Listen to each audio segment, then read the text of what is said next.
Big shout out to Prime XBT for sponsoring today's video. If you don't know who Prime are a platform where you can not only trade crypto, but you can also trade FX, commodities, and stock indices.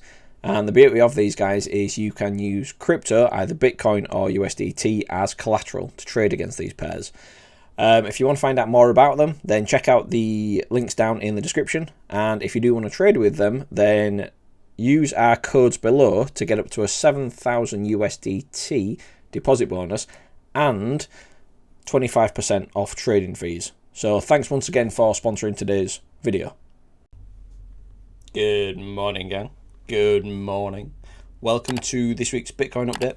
First and foremost, as usual, remember nothing discussed today is financial advice. I'm not a financial advisor. This is just for educational purposes only, and it's my outlook on the market. Right, now that's out of the way. Let's begin. So the monthly and the yearly, we're still trending upwards. So far we're maintaining roughly 40% from the lows, and sentiment seems very bullish. There's a lot of aggression on Twitter at the moment, from, I suppose, people that have been calling the low all the way down.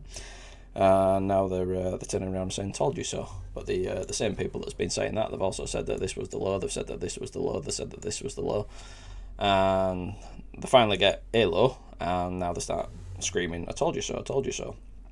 So, you know, just be aware of who you're following on Twitter and, you know, who you believe in, because, you know, you'll have to scroll back through some of these guys' timelines to see that they've basically told you the bottom's been in about 15 times over the past 12 months.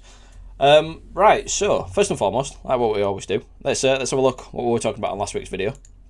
So on last week's video, we were hovering around the range EQ, and I said if we do manage to flip the EQ into support, then I'm going to be targeting around this value area high zone. And again, calling it a bit of a wide zone because obviously we have been quite volatile recently, and these small ranges have been quite wide. And let's see what's happened as of late. So we'll zoom into the daily. Let's go to that squiggly line and let's throw it on a volume profile. And what we will see is we're now hovering around this value area high. Okay, so that's all we need to know. We don't need to know exactly where price is going, but we just need a plan for if it gets there. So if I throw it on a range fib tool like this, we can see a little bit clearer.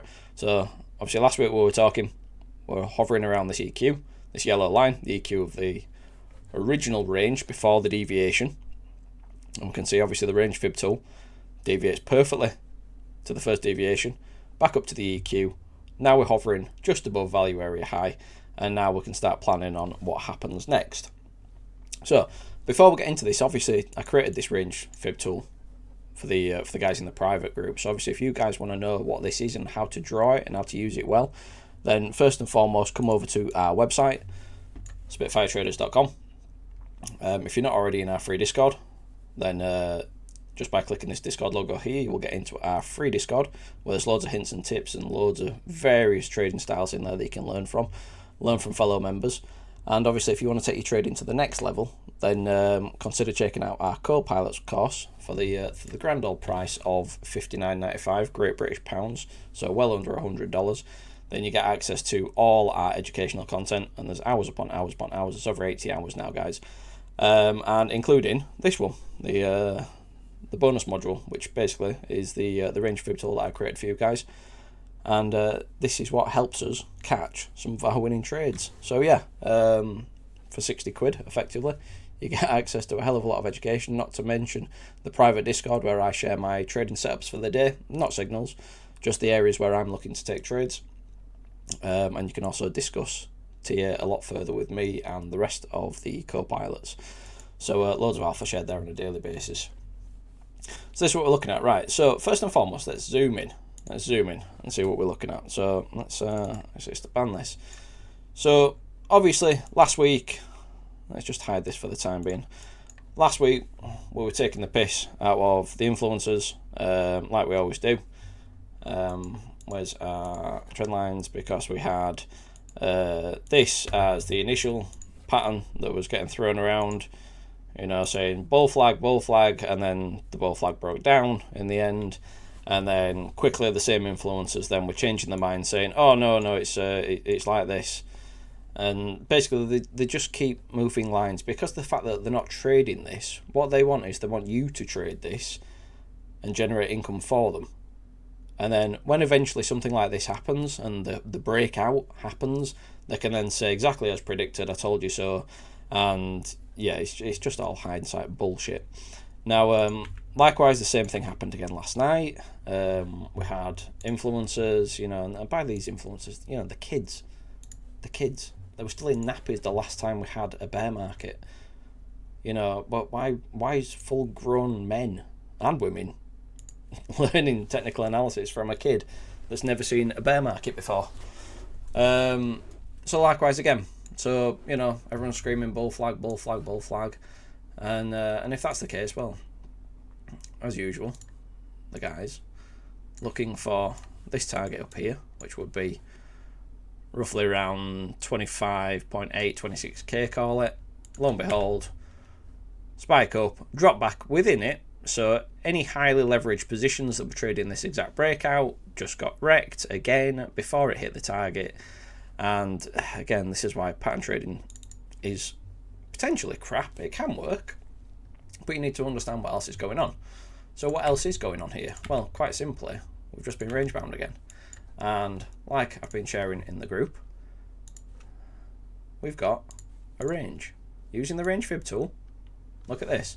So again, while influencers are getting you to FOMO, screaming breakout, which they always do, because that's obviously what attracts your attention in the first place and what makes trading look very easy.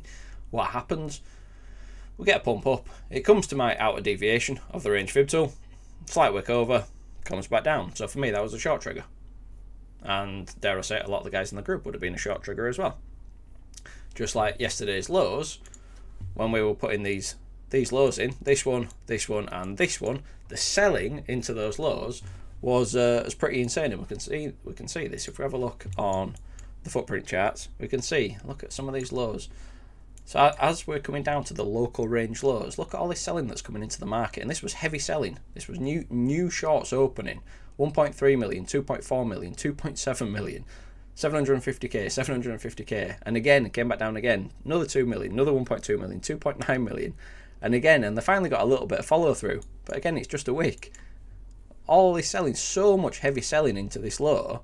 And for me, well, because they're not getting follow through with it, especially after this wick down and reclaim back above it, well, there's a long trigger. You got trap traders, trap breakout traders trying to trade a breakout of the range down because everyone's looking for that CME gap lower down. Because, 20k psychological number, everyone's looking for it. So everyone's shorting into these lows. And lo and behold, that just gave fuel for a short squeeze up. Okay? So without understanding this and seeing what's going on in real time, you wouldn't have known if that was going to drop or not. Also you can use Confluence with S&P because the S&P, Bitcoin's running side by side with it again. Okay? So all we did is the S&P yesterday, we had a gap down. In fact, we can bring it up here. We had a gap down yesterday. We can see it here. We opened up down here. We had a gap down. Price continued to push lower down. Everyone's then shorting Bitcoin into those lows. And then lo and behold, the gap just gets filled. So here's where the gap was. Let's just throw this on. And that was your gap. And all we did, a slight runaway, then we turned around and we backfilled the gap. Okay, so that's on the S&P. So as we started backfilling the gap, it just slowly squeezed all the bottom shorters out. Okay, so that's all that's going on. So rather than trading these bull flags, bear flags, head and shoulders, whatever you want to call patterns in here, we just trade the range. And that's the one thing about what I teach, especially with the range fib tool. We can see the guys in the co-pilots absolutely smashing it.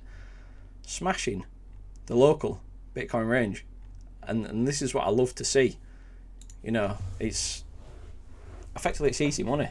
Now the beauty of understanding how to trade a range as well, and this is something else probably that we should cover right now, so listen up for this one. So what happens when we've got a strong trend like this, and we can see a strong trend, we've made a low and we've gone high, higher low, higher high, higher low, higher high, higher low, higher high potentially.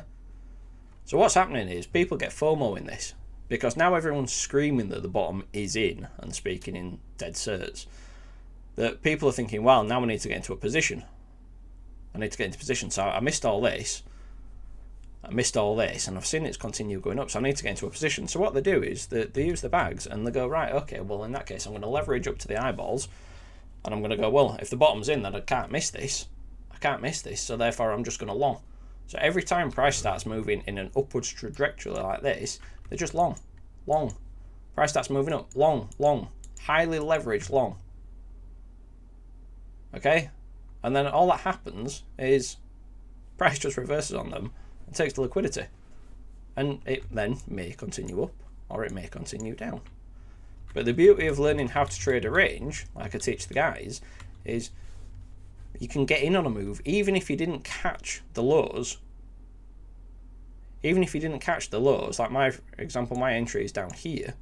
Even if you didn't catch this, the beauty of learning how to trade a range is once price has a rest, like it did yesterday, here, if you can understand and learn how to trade this range, then that means that you can end up with positions at the range lows, taking profits at the range highs, but leaving some to ride. And then that way, if it does end up breaking out to the upside, you've got some of your positions still running. And once again, you see another range. Now, if these range lows hold, then you can look to add back into that position, which is then going to bring your average entry up slightly higher. Trail your stops along with it and let it ride. You know, this is the beauty in understanding how to spot one of these ranges fast as well. It's not about waiting, because if you wait too long for a range to form, if you're waiting for all these touches and then you think, oh, here we go, we've got a range here, I'm now going to short here. Well, you've already tapped the highs 1, 2, 3 times. Fourth tap of the high, is that going to hold? Or likewise with the lows, oh, well, I've seen 1 low, I've seen 2 low, I've seen 3 low, we'll wait for this other low to come in now. And again, it's been tapped so many times, do you think it's going to hold? It could hold, because you trade the range until it breaks, but you need to understand how to spot these ranges early and how to capitalize on them, how to trade them, take profits, and then let some ride if the conditions are right. So this is the beauty of understanding how to trade a range. You can turn a range trade into a trend trade rather than just longing in a random place because your favorite indicator that you spent a few $1,000s on tells you to buy, or your FOMO takes over and you haven't got a clue what you're doing and you're hoping to get rich. Okay, so this is the beauty of it. Right, so let's remove this, let's bring the volume profile back, and let's discuss what could happen next. So next, let's have a look.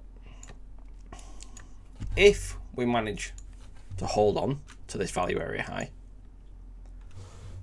and this is a good base for now, then we can push up further.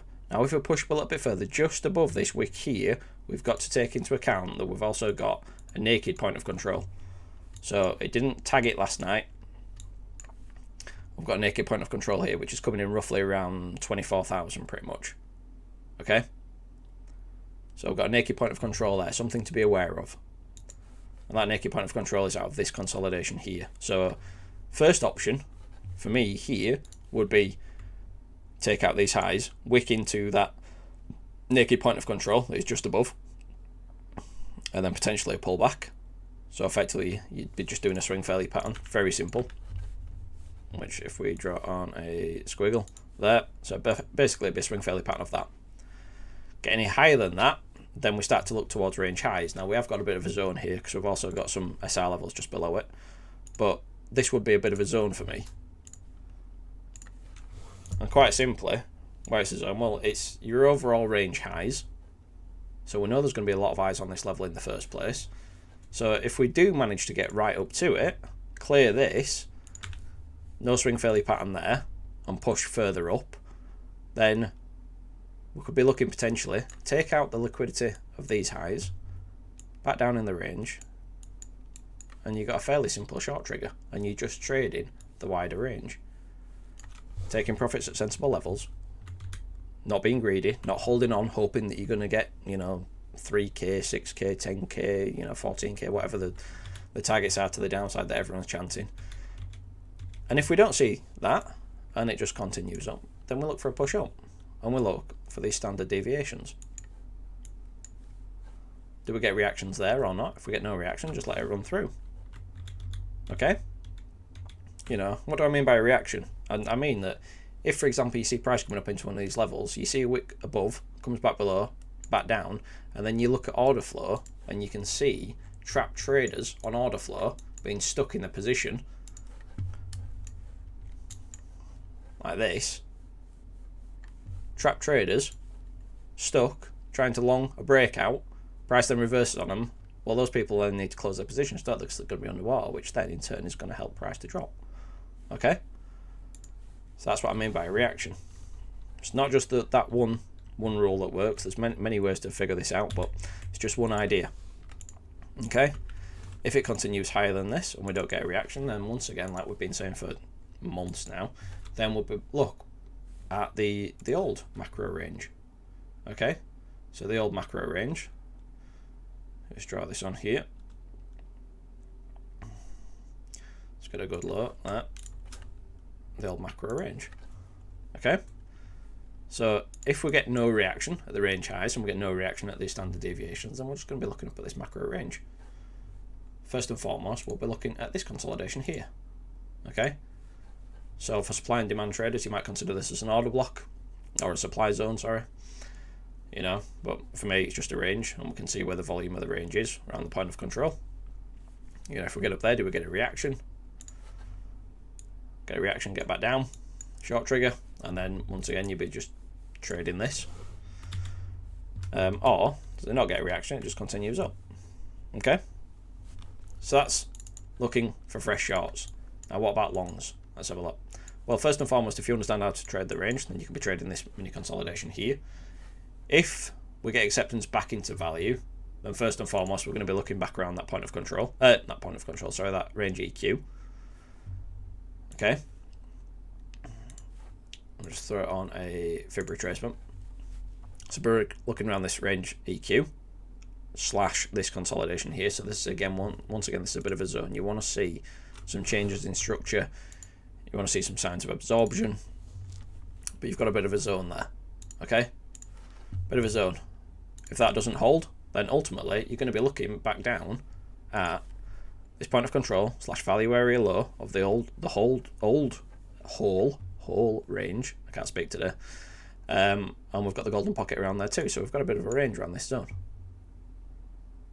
If no reaction, then we've got the lows that we're putting from June, so the June lows, which is the actual range low itself, just below. If you get no reaction, let it run further. Okay? So, effectively, they're your regions that you'll be looking at. Okay? So whether this continues getting upside or it continues getting downside, for me right now, I don't really care. It's a range-bound environment. As I said last week, as I've said a fair few times, and as my members know, I've got Elliott wave counts that can show both sides of the market. Okay? Now they know which one for me is more highly probable, which is why I'm holding some trades and I'm cautious on other ones. But once again, we're range bound. We're range bound until proven otherwise. Just like with this small range. Range bound until proven otherwise. Range bound until proven otherwise. Just trade the range level to level. We're not getting overly greedy. Okay? Right, that'll do for today. If you like what you've seen, don't forget to hit that like button. If you're not subscribed already, why not? And until next time, guys, as you were, bye-bye.